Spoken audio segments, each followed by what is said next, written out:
سورہ قلم مکی صورت ہے۔ ہجرت سے پہلے اس کا نزول ہوا۔ قرآن پاک کی ترتیب کے اعتبار سے اس کا نمبر 68 ہے، اور قرآن پاک نازل ہونے کے اعتبار سے اس کا نمبر 2 ہے۔ اس میں 52 آیات ہیں، 2 رکوع ہیں، 300 کلمات ہیں اور 1256 حروف ہیں۔ اس سورہ مبارکہ کا ایک نام سورہ قلم ہے اور دوسرا نام سورہ نون بھی ہے۔ بسم اللہ الرحمن الرحیم، اللہ کے نام سے شروع جو بہت مہربان رحم والا۔ نون، یہ حروف مقطعات میں سے ہے جس کے معنی اللہ جانتا ہے اور اللہ کی عطا سے اس کے محبوب کریم صلی اللہ علیہ وآلہ وسلم جانتے ہیں۔ والقلم وما یسطرون، قلم اور ان کے لکھے کی قسم۔ قلم سے کیا مراد ہے؟ اللہ تعالیٰ نے قلم کی قسم ذکر فرمائی۔ اس قلم سے مراد یا تو لکھنے والوں کے قلم ہے جن سے دینی اور دنیاوی مصلحتیں فائدے وابستہ ہیں، یعنی جو بھی قلم دنیا میں استعمال ہوتا ہے وہ قلم مراد ہے، یا اس سے قلم اعلیٰ مراد ہے جو نوری قلم ہے، اور اس کی لمبائی اتنی ہے کہ زمین و آسمان کے درمیان جو فاصلہ ہے اتنا وہ طویل قلم ہے۔ اس قلم نے اللہ کے حکم سے لوح محفوظ پر قیامت تک ہونے والے تمام امور لکھ دیے۔ وما یسطرون، اور ان کے لکھے کی قسم، یعنی انسانوں کے اعمال کے جو نگہبان فرشتے ہیں جو انسان کی نیکی اور بدی کو لکھتے ہیں، ان فرشتوں نے جو لکھا اس لکھے کی قسم۔ ما انت بنعمت ربک بمجنون، آپ اپنے رب کے فضل سے مجنون نہیں۔ اللہ کا لطف و کرم آپ کے شامل حال ہے۔ اللہ نے آپ پر انعام اور احسان فرمائے، آپ کو نبوت اور حکمت عطا کی، فصاحت تامہ، عقل کامل، پاکیزہ خصائل اور پسندیدہ اخلاق عطا کیے۔ مخلوق کے لیے جس قدر کمالات امکان میں ہیں سب علی وجہ الکمال عطا فرمائے، یعنی جس کو اللہ تعالی نے جو عطا کیا اس سے بڑھ کر آپ کو عطا کیا، بلکہ جسے جو ملا آپ کے صدقے و طفیل ملا۔ ہر عیب سے ذات عالی صفات کو اللہ نے پاک رکھا۔ اس میں کفار کے اس مقولے کا رد ہے جو انہوں نے کہا تھا یا ایھا الذی نزل علیہ الذکر انک لمجنون، اے وہ جس پر قرآن نازل کیا گیا، انکا لمجنون، بے شک آپ ضرور مجنون ہیں، نعوذ باللہ من ذالک۔ کافروں نے یہ بات کہی تھی، تو اس آیت کریمہ میں ان کا رد ہے۔ ما انت بنعمت ربک بمجنون، آپ اپنے رب کے فضل سے مجنون نہیں۔ وَإِنَّ لَكَ لَأَجْرًا غَيْرَ مَمْنُونٍ، اور ضرور آپ کے لیے بے انتہا ثواب ہے۔ تبلیغ رسالت اور اظہار نبوت اور مخلوق کو اللہ تعالی کی طرف دعوت دینے اور کفار کی ان بیہودہ باتوں اور افتراؤں اور طعنوں پر صبر کرنے کا بے انتہا ثواب ہے۔ آپ نے اللہ کا پیغام پہنچایا، اپنی نبوت کا اظہار کیا، لوگوں کو اللہ کی طرف آپ نے بلایا۔ کافروں نے تانے دیے، بیہودہ باتیں کہیں، آپ پر جھوٹ باندھے، اس پر آپ نے صبر کیا، ضرور آپ کے لیے بے انتہا ثواب ہے۔ وَإِنَّكَ لَعَلَىٰ خُلُقٍ عَظِيمٍ، اور بے شک تمہاری خوب بڑی شان کی ہے، بے شک آپ خلق عظیم پر فائز ہیں۔ حضرت ام المومنین حضرت عائشہ صدیقہ رضی اللہ تعالی عنہ سے پوچھا گیا تو آپ نے فرمایا سید عالم صلی اللہ علیہ وآلہ وسلم کا خلق قرآن ہے، حدیث شریف میں ہے سید عالم صلی اللہ علیہ وسلم نے فرمایا کہ اللہ تعالیٰ نے مجھے مکارم اخلاق اور محاسن افعال کی تکمیل اور تتمیم کے لیے مبعوث فرمایا۔ نبی اکرم صلی اللہ علیہ وآلہ وسلم آپ اعلیٰ درجے کے اخلاق عظیمہ پر فائز ہیں۔ در حقیقت غور کیا جائے تو اخلاق کو اخلاق حسنہ یہ نسبت ملی ہی اس وجہ سے کہ اس کا تعلق محبوب کبریا صلی اللہ علیہ وسلم سے ہے۔ آپ صلی اللہ علیہ وآلہ وسلم کی تعلیمات اور آپ کے اخلاق ہمارے لیے بہترین رہنما ہیں۔ اللہ تعالی ہمیں عمل کی توفیق عطا فرمائے۔ فَسَتُبْصِرُ وَيُبْصِرُونَ، تو اب کوئی دم جاتا ہے کہ تم بھی دیکھ لو گے اور وہ بھی دیکھ لیں گے، یعنی ان قریب تم بھی دیکھ لو گے وہ بھی دیکھ لیں گے، یعنی اہل مکہ بھی دیکھ لیں گے جب ان پر عذاب نازل ہوگا۔ کس بات کو دیکھ لیں گے؟ بِأَيِّكُمُ الْمَفْتُونَ، کہ تم میں کون مجنون تھا، یہ ان پر ظاہر ہو جائے گا۔ إِنَّ رَبَّكَ هُوَ أَعْلَمُ بِمَنْ ضَلَّ عَنْ سَبِيلِهِ، بے شک تمہارا رب خوب جانتا ہے جو اس کی راہ سے بہکے۔ وَهُوَ أَعْلَمُ بِالْمُهْتَدِينَ، اور وہ خوب جانتا ہے جو راہ پر ہے۔ فَلَا تُطِعِ الْمُكَذِّبِينَ، تو جھٹلانے والوں کی بات نہ سننا۔ وَدُّوا لَوْ تُدْهِنُ فَيُدْهِنُونَ، وہ تو اس آرزو میں ہے کہ کسی طرح تم نرمی کرو تو وہ بھی نرم پڑ جائیں، یعنی دین کے معاملے میں ان کی رعایت کر کے تم نرمی کرو تو وہ بھی نرم پڑ جائیں، لہذا کافروں کے سامنے ہرگز نرم مت پڑنا۔ وَلَا تُطِعْ كُلَّ حَلَّافٍ مَّهِينٍ، اور ہر ایسے کی بات نہ سننا جو بڑا قسمیں کھانے والا ذلیل ہے۔ ہمازٍ مشاء بنمیم، بہت تانے دینے والا، بہت ادھر کی ادھر لگاتا پھرنے والا۔ مناع للخیر، بھلائی سے بڑا روکنے والا۔ معتدٍ، حد سے بڑھنے والا۔ اثیم، گناہگار۔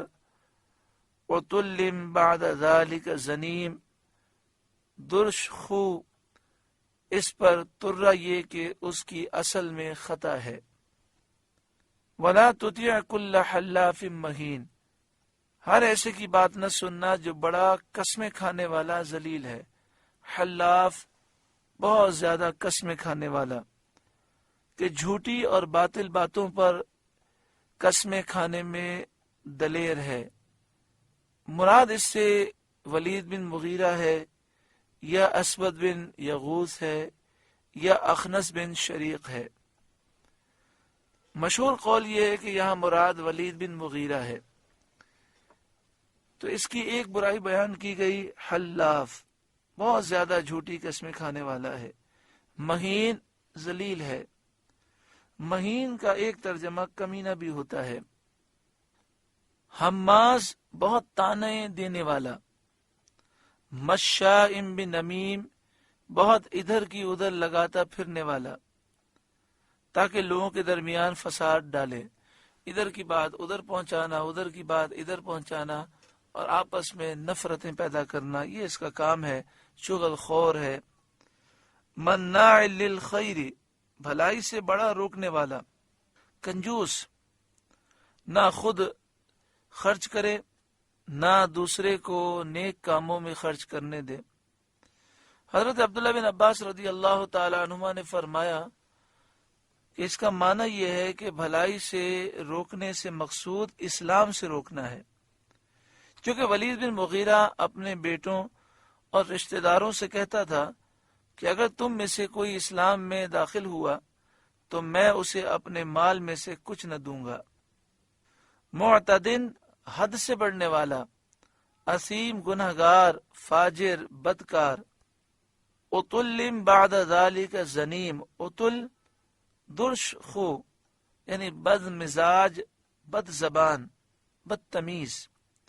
بعد ذالک زنیم، اس پر ترہ یہ کہ اس کی اصل میں خطا ہے، یعنی بدگوہر ہے. تو اس سے افعال خبیثہ کا صدور کیا عجب، یعنی جب اس کی اصل میں خطا ہے، یہ اپنے باپ کا نہیں، تو جب یہ خود گندا ہے تو گندے آدمی سے گندے افعال صادر ہوں، اس میں تعجب کی کیا بات ہے.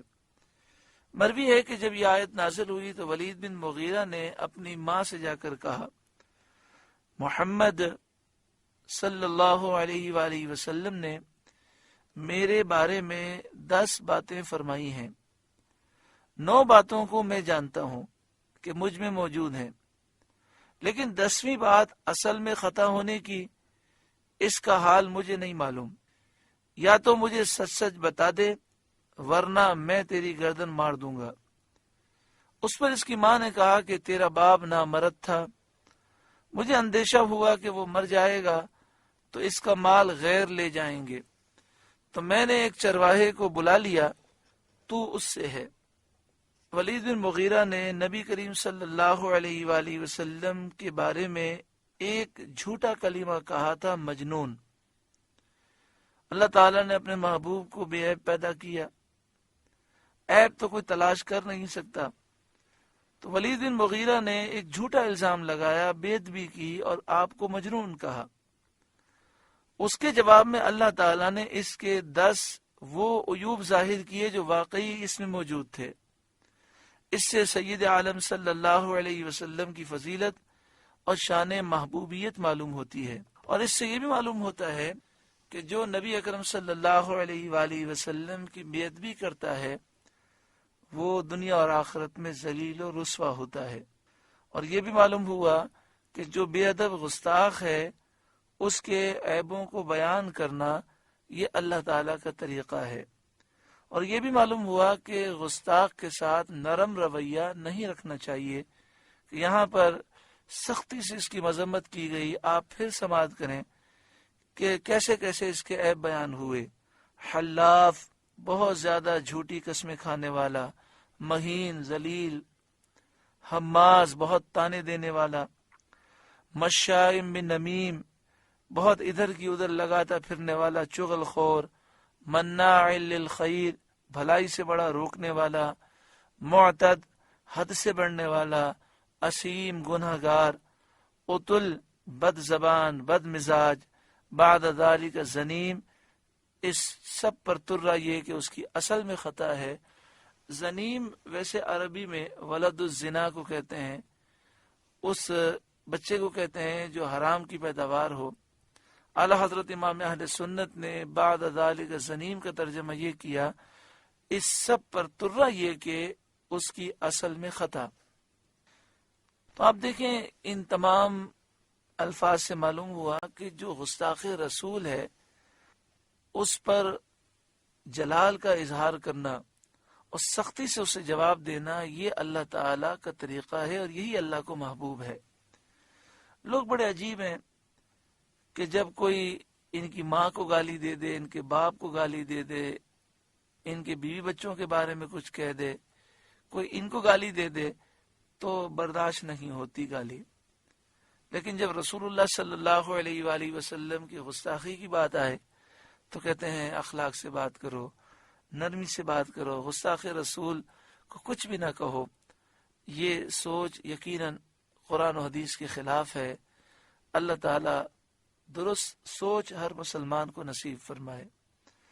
ان کان ذا مالیوں و بنین، اس پر کہ کچھ مال اور بیٹے رکھتا ہے. یہ اسے غرور اس وجہ سے ہے کہ مال والا ہے، بیٹوں والا ہے. اذا تتلی علیہ آیاتنا، جب اس پر ہماری آیتیں پڑھی جائیں، یعنی قرآن شریف کی آیتیں پڑھی جائیں. قال اساطیر الاولین، کہتا ہے اگلوں کی کہانیاں ہیں. اور اس سے اس کی مراد یہ ہوتی ہے کہ جھوٹ ہے، جھوٹی کہانیاں ہیں. اور اس کا یہ کہنا اس کا نتیجہ ہے کہ ہم نے اس کو مال اور اولاد دی، اس غرور کی وجہ سے یہ کہتا ہے. سنسمہ علی الخرطوم، ان قریب ہم اس کی سور جیسی تھوتنی پر داغ لگا دیں گے، ہم اس کی ناک پر ان قریب داغیں گے، یعنی اس کا چہرہ بگاڑ دیں گے، اور اس کی بد باطنی کی علامت اس کے چہرے پر نمودار کر دیں گے، تاکہ اس کے لیے شرم کا سبب ہو، سبب آر ہو۔ آخرت میں تو یہ سب کچھ ہوگا ہی، مگر دنیا میں بھی یہ خبر پوری ہو کر رہی، اور اس کی ناک دغیلی ہو گئی، اس کی ناک کٹ گئی، اور اس کا چہرہ ایسا بگڑ گیا کہ خود اسے اپنا چہرہ دیکھ کر شرم محسوس ہوتی تھی۔ اِنَّا بَلَوْنَاهُمْ كَمَا بَلَوْنَا أَصْحَابَ الْجَنَّةِ، بے شک ہم نے انہیں جانچا جیسا اس باغ والوں کو جانچا تھا، یعنی اہل مکہ کو نبی کریم صلی اللہ علیہ وآلہ وسلم کی دعا سے امتحان میں، آزمائش میں، مصیبت میں ڈالا۔ جو دعا آپ صلی اللہ علیہ وسلم نے فرمائی تھی کہ یا رب اہل مکہ کو ایسی قحط سالی میں مبتلا کر جیسی حضرت یوسف علیہ السلام کے زمانے میں ہوئی تھی۔ چنانچہ اہل مکہ قحط کی ایسی مصیبت میں مبتلا کیے گئے کہ وہ بھوک کی شدت میں مردار اور ہڈیاں تک کھا گئے، اور اس طرح آزمائش میں ڈالے گئے۔ حضرت یوسف علیہ السلام کے زمانے میں جو قحط سالی ہوئی تھی، اس کا انتظام حضرت یوسف علیہ السلام نے پہلے کیا تھا، کیونکہ بادشاہ نے خواب دیکھا تھا اور آپ نے بادشاہ کو تعبیر بتائی تھی، تو بادشاہ نے ملک کا انتظام آپ کو دے دیا تھا۔ تو 7 برس تک لوگ قحط سالی مبتلا ہوئے، لیکن غلہ اسٹور کیا گیا تھا، اور سارے لوگ حضرت یوسف علیہ السلام کے در کے محتاج ہوئے، اور آپ سے ہی غلہ ملتا تھا۔ تو نبی اکرم صلی اللہ علیہ وآلہ وسلم نے جب دعا کی تو کفار مکہ غلے کے محتاج ہو گئے، اور ان کا غرور اور تکبر خاک میں مل گیا، ہڈیاں، مردار، کتے، بلے وہ کھانے لگے۔ تو فرمایا بے شک ہم نے انہیں جانچا، انہیں آزمائش میں ڈالا، جیسا اس باغ والوں کو جانچا تھا، آزمائش میں ڈالا، ان پر مصیبت کو نازل کیا۔ اس باغ کا نام دردان تھا۔ یہ باغ یمن کے علاقے صنعاء سے 2 فرسنگ تقریباً 6 میل کے فاصلے پر سر راہ تھا۔ اس کا مالک ایک مرد صالح تھا جو باغ کے میوے پھل کثرت سے غریب فقراء کو دیتا تھا۔ جب باغ میں جاتا فقراء کو بلا لیتا، تمام گرے پڑے میوے پھل فقراء لے لیتے، باغ میں بستر بچھا دیے جاتے۔ جب میوے توڑے جاتے تھے تو جتنے پھل بستروں پہ گرتے وہ بھی فقراء کو دے دیے جاتے، اور جو خالص اپنا حصہ ہوتا اس سے بھی 10واں حصہ، یعنی 10 پھلوں میں سے 1 پھل، 20 میں سے 2 پھل فقراء کو دے دیتا۔ اسی طرح کھیتی کاٹتے وقت بھی اس نے فقراء کے حقوق بہت زیادہ مقرر کیے تھے۔ اس کے مرنے کے بعد اس کے 3 بیٹے وارث ہوئے۔ انہوں نے آپس میں مشورہ کیا کہ مال بہت تھوڑا ہے، خاندان کنبہ بہت ہے، اگر والد کی طرح ہم بھی خیرات جاری رکھیں گے تو تنگ دست ہو جائیں گے۔ آپس میں مل کر قسمیں کھائیں کہ صبح سویرے لوگوں کے اٹھنے سے پہلے باغ چل کر میوے توڑ لیں۔ چنانچہ ارشاد ہوتا ہے اذ اقسموا لیصرمنها مصبحین، جب انہوں نے قسم کھائی کہ ضرور صبح ہوتے کھیت کاٹ لیں گے، ولا یستثنون، اور انشاءاللہ انہوں نے نہ کہا۔ انہوں نے کہا صبح سویرے ہم کھیت کو اور باغ کو صاف کر لیں گے تاکہ مسکینوں کو خبر نہ ہو۔ ان لوگوں نے انشاءاللہ نہ کہا، قسمیں کھائیں اور قسمیں کھا کر سو گئے۔ فطاف علیہا طائف من ربک، تو اس باغ پر تیرے رب کی طرف سے ایک پھیری کرنے والا پھیرا کر گیا، یعنی ایک بلا آئی، اللہ کے حکم سے آگ نازل ہوئی اور باغ کو تباہ کر گئی۔ وہم نائمون اور وہ سوتے تھے، فاصبحت کالصریم تو صبح رہ گیا جیسے پھل ٹوٹا ہوا، یعنی وہ باغ صبح ایسا ہو گیا گویا کہ اس میں پھل موجود ہی نہیں، کیونکہ وہ باغ جل چکا تھا۔